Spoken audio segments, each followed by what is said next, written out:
Un cordial saludo a las diferentes autoridades de la Universidad Bicentenaria de Aragua, al Vicerrectorado Académico, al Decanato de Investigación, Extensión y Posgrado, a la Dirección de Investigación y a todos quienes son partícipes de este evento. Mi nombre es Fabián Vergel García, doctorando en Ciencias de la Educación de esta casa de estudios. En este congreso expondré dos modelos educativos: el modelo social cognitivo, implementado en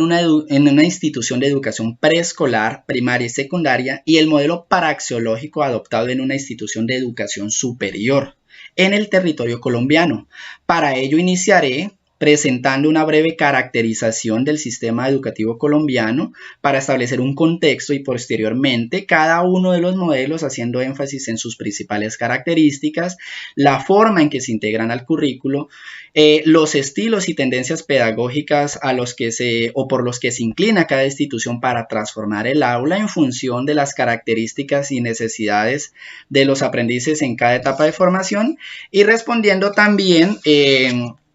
al aislamiento preventivo decretado por pandemia. De ese modo, pues tenemos que la organización actual del sistema educativo colombiano parte de la Constitución Política de 1991, al considerar la educación como un derecho fundamental y un servicio público que representa un beneficio personal y social y que puede ser ofrecida por el sector oficial o por instituciones privadas. En el artículo 67 se establece que la educación tiene esa función social y que con ella se busca el acceso al conocimiento, a la ciencia, a la técnica y a los demás bienes y valores de la cultura. Esto conduce a que se defina un sistema educativo que parte de una educación inicial actualmente ofrecida por el sector privado o instituciones vinculadas al Instituto Colombiano de Bienestar Familiar, que recibe estudiantes desde los 3 años de edad, ya que al sector público se ingresa a los 5 años directamente a la educación preescolar, se avanza a la educación primaria, a la secundaria, luego a la media, que culmina con el grado de bachiller, y por último tenemos la educación superior. Teniendo claro lo que representa la educación para el Estado colombiano y los niveles educativos, se dio paso a la reglamentación, que inicia con la Ley 30 de 1992, por la cual se organiza el servicio público de la educación superior. Y en breves rasgos define la autonomía de este tipo de instituciones, el objeto de sus programas académicos y los procedimientos de fomento, de inspección y vigilancia que se realiza sobre la enseñanza. Luego se tiene la Ley 115 de 1994, por la cual se expide la Ley General de Educación, que define la organización y la prestación del servicio educativo en los niveles de educación preescolar, básica, primaria y secundaria, la media, la educación no formal y la informal. La educación superior tiene su ley especial, excepto algunas disposiciones de la Ley 115. De este modo, el Estado colombiano, a través del Ministerio de Educación Nacional, se encarga de brindar como los lineamientos generales y las metas en políticas educativas a nivel nacional, y los gobiernos locales, a través de las secretarías de educación, bien sea departamentales, distritales o municipales, se encargan de implementarlas y de vigilarlas en sus respectivas zonas. Aclarando nuevamente que constitucionalmente la educación cumple una función social, el objeto de cada uno de los niveles educativos es promover el desarrollo integral de los educandos. Así se logra que las instituciones decidan un modelo educativo que responda al sentido y al significado que le den a la educación, y ajustan esa decisión en parte a elementos contextuales de la población a la que se dirigen, ya que ese modelo educativo se convierte en el mapa de navegación que permite alcanzar las metas educativas que se fijan.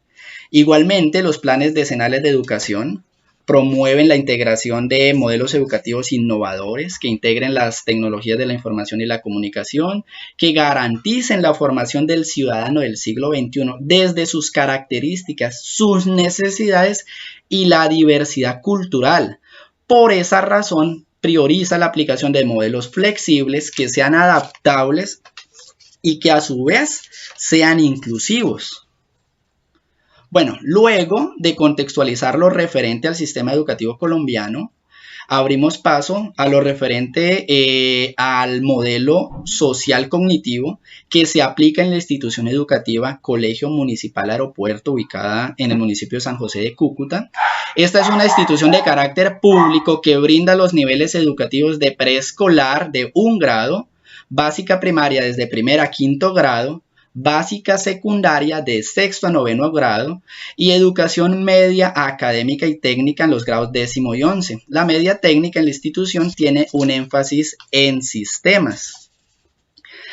En general, de acuerdo a lo registrado en el proyecto educativo institucional, la institución integra este modelo pedagógico con el objeto de convertir al educando, al aprendiz, en un agente de cambio social que desarrolle la habilidad de abordar problemáticas que encuentre en el mundo real y los reconfigure, los replantee para transformar una sociedad, para transformar su sociedad y a la vez le permita desarrollar al máximo sus capacidades desde sus intereses. Entonces, ¿qué se busca? Se busca, siguiendo este modelo, la formación de personas activas, autorreflexivas, críticas de su realidad, gestoras de un cambio personal que conlleve a un cambio social con una alta carga de valores humanos. De hecho, la misión de la institución es formar ciudadanos integrales, promover el análisis crítico, el desarrollo de competencias científicas, investigativas y laborales que converjan en la transformación del conocimiento y el fortalecimiento de valores y el respeto a la diversidad. Como se muestra en esta figura, el modelo social cognitivo permite a los estudiantes convertirse en agentes de transformación social. Por eso las estrategias pedagógicas que se aplican en la institución buscan que el estudiante sea un gestor de su propio aprendizaje, tomando conciencia siempre del contexto y en ese caso el maestro se convierte en un líder orientador del proceso. Pero, ¿cómo se integra el modelo a la realidad institucional para asegurar la transformación de esas prácticas de aula? Para hacer las clases más dinámicas, sin recurrir a las cátedras magistrales, sin reversar a un modelo tradicional. Bueno, los principios del modelo se insertan a los planes de área en las diferentes prácticas pedagógicas que se lleguen a desarrollar de manera muy general, ¿no? Entonces se inserta esos principios al plan de área, que es un documento guía donde se presentan los lineamientos que da el Ministerio de Educación para cada área del saber. También se incluyen las dimensiones de desarrollo humano, los indicadores de logro, los logros profesionales y de manera general las estrategias metodológicas de enseñanza y de evaluación desde el primer al último grado de enseñanza que oferta la educación, en este caso desde preescolar a grado 11. Desde esa visión general de un plan de área se desprende un plan de asignatura, ya que algunas áreas como matemáticas se dividen en asignaturas como geometría, estadística y las mismas matemáticas, y es ahí en ese documento donde se concretan los estándares y las competencias propias de cada asignatura. Se definen igualmente los contenidos temáticos de cada grado escolar, se incluyen las competencias laborales y ciudadanas de acuerdo a esos contenidos y se hacen los ajustes para complementar la formación integral del estudiante a través de los proyectos transversales como es el de la educación para la sexualidad y construcción de ciudadanía y los proyectos ambientales escolares. También se incluyen los indicadores de desempeño para cada periodo a nivel cognitivo del saber, procedimental del hacer y actitudinal del ser. Finalmente, ¿sí? Tenemos que la expresión original de ese modelo se manifiesta en los planes de clase, con la planeación que se da de acuerdo a cada contenido temático, definiendo las metodologías aplicadas de acuerdo a los temas, los recursos que se van a utilizar y las estrategias de evaluación y de profundización, que son las actividades que se dejan para desarrollar fuera del aula. De este modo, entonces, la ejecución de cada una de las clases es esa oportunidad que se tiene de integrar los principios del modelo pedagógico y transformar la realidad que rodea la vida del estudiante y que sin duda alguna se manifiesta en la realidad que se vive el aula. Pero, ¿y cómo se transforman las prácticas de aula? En este caso se acude a diferentes estilos pedagógicos. Entonces tenemos que las prácticas de aula se abordan desde un estilo tutorial, donde el docente se convierte en un facilitador que responde a intereses y necesidades de estudiantes que ya son activos y son autónomos. Igualmente se integra un estilo planificador, donde el docente proyecta con anticipación sus actividades, como ya lo vimos, para apoyar a los estudiantes tomando en cuenta pues toda esa diversidad que se puede presentar en el aula. Finalmente tenemos un estilo investigativo que apunta a la generación de nuevos problemas en el aula con una visión también interdisciplinaria, tratando de que converjan diferentes áreas del saber en la institución para la solución de un mismo problema. Y como la institución educa para la transformación social, entonces tenemos un complemento en el quehacer pedagógico desde la tendencia pedagógica liberadora, haciendo un llamado, ¿sí?, a el establecimiento de una relación horizontal entre el individuo, la naturaleza y la sociedad que genere confianza y a su vez ayuda a emancipar el pensamiento. Del mismo modo, se aplica una tendencia pedagógica de la investigación-acción para producir nuevos conocimientos y modificar intencionalmente la realidad, algo que ya se ha repetido en varias ocasiones. En resumen, aquí se busca o se pretende concretar una concepción activa y autodirigida del aprendizaje, donde el docente, desde su visión o desde su comprensión disciplinar, asegura las condiciones que permitan el aprendizaje y los estudiantes, de una manera muy responsable, se comprometen a aprender a aprender. Estas últimas características desarrolladas desde el modelo pedagógico en los maestros y en los estudiantes han sido indispensables para responder a la pandemia del COVID-19 con trabajo virtual. La nueva modalidad ha sido orientada por diversas circulares del Ministerio de Educación Nacional, de la Secretaría de Educación Municipal, en primer lugar, para garantizar la continuidad del derecho a la educación. Y asimismo para flexibilizar los procesos de enseñanza, de evaluación y abordar transversalmente aspectos socioemocionales en los estudiantes. Esto ha redefinido totalmente la concepción de aula a la que estábamos acostumbrados. Se dio una migración del espacio físico al virtual y este ha sido un periodo sin duda alguna de aprendizaje tanto para estudiantes como para padres de familia y maestros, que ha permitido reinventar muchas estrategias y muchas formas de comunicar y de atender a los estudiantes. Entonces, esto conduce, ¿no?, a que se asuman nuevas estrategias y conlleva la creación, por ejemplo, de guías orientadoras, a usar plataformas educativas o aulas virtuales, a grabar videos explicativos para quienes no tienen la oportunidad de conectarse a esas clases virtuales. Esos videos se comparten en redes sociales y diferentes aplicaciones de comunicación y se usan como herramientas para transmitir información, para transmitir conocimientos, y a su vez esas herramientas de comunicación se utilizan para receptar el desarrollo de las actividades. Este ha sido entonces el máximo reto de la comunidad educativa, conllevando a la transformación del aula de una manera singular, sin abandonar el horizonte institucional. Esto quiere decir que las características que se buscan en el estudiante se potencializan desde la casa, desde el aprendizaje en casa. En cuanto al modelo pedagógico aplicado en una institución de educación superior, la Corporación Universitaria Minuto de Dios adopta el modelo praxeológico. Uniminuto es una institución de carácter privado que ofrece programas de pregrado, posgrado, educación continua y educación para el trabajo y el desarrollo humano en modalidad presencial, distancia tradicional o virtual en diferentes regiones del país. El modelo que adopta busca articular el proyecto de vida del estudiante a la sociedad con una propuesta que integra el saber o teoría con el actuar o la praxis. Con ello, la institución busca educar en diferentes campos como la formación en el desarrollo humano o el ser, el campo de la responsabilidad social o el hacer, y las competencias específicas profesionales como el saber. Entonces, así, por ejemplo, al campo de esa formación para el desarrollo humano se adhiere la tendencia pedagógica humanista mediante la adquisición de competencias para servir a los demás.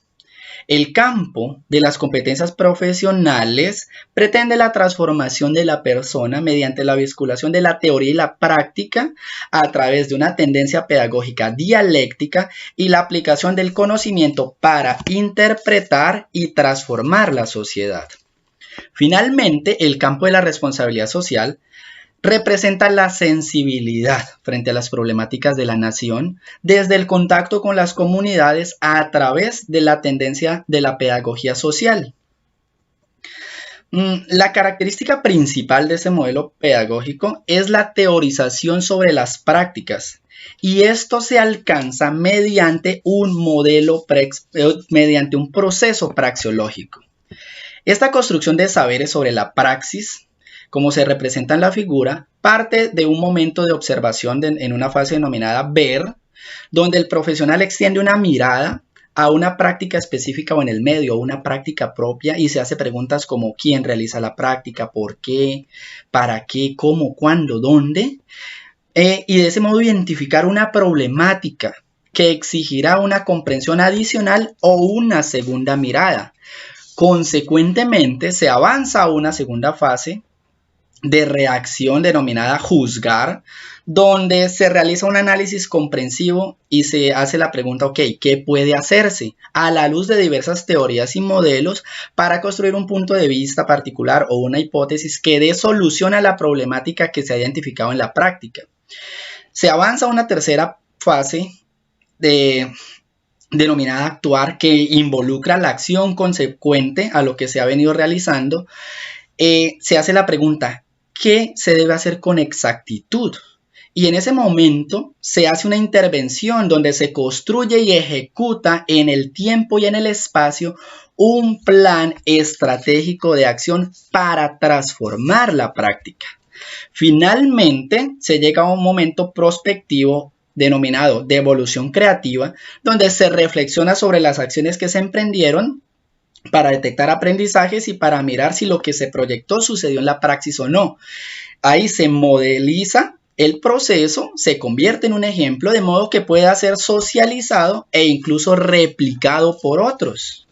Pero bueno, la transformación de las prácticas, sin duda alguna, parte de la transformación que se da en las aulas y en los procesos de formación. Por ello, la universidad incluye diferentes estrategias como el Collaborative Online International Learning, que promueve el uso de nuevas tecnologías y la colaboración e interacción de estudiantes y docentes nacionales y extranjeros. Esto favorece la internacionalización de la docencia, del currículo, el establecimiento de redes académicas, donde se construye un aprendizaje global a través de experiencias y también basado en experiencias interculturales. El desarrollo de estas actividades por esta metodología, en parte por las clases espejo, permite que los docentes puedan contactar a pares de otras universidades para reunir sus grupos de estudiantes y establecer o dar sesiones de unas clases en una modalidad virtual. Esta innovación en las prácticas de los docentes, donde se integran diferentes herramientas para aplicar estrategias, además del COIL y las clases espejo, por ejemplo, un aprendizaje basado en retos, el aprendizaje invertido, gamificación o metodología STEM, donde se integra la ciencia, la tecnología, la ingeniería y la matemática en las actividades de aula, precisamente hace que los docentes desarrollen competencias TIC y reconozcan diferentes elementos que pueden adaptar de acuerdo a sus espacios académicos y sus contextos y los trasladen al aula del aprendiz del siglo XXI. ¿Qué sucede entonces? Como hemos observado, los modelos educativos que se presentan o que se buscan en Colombia se tiende a que sean flexibles para cerrar brechas educativas, centrados en el desarrollo integral del individuo, adaptables a lo real vivido, que den, por ejemplo, continuidad a la educación ante situaciones poco convencionales, como el aislamiento por pandemia, que sean integradores de pedagogías, didácticas, metodologías y tecnologías emergentes, y que a su vez sean promotores de inserción y movilización social. Finalmente, presento las referencias del trabajo realizado y extiendo a todos un agradecimiento especial por su atención.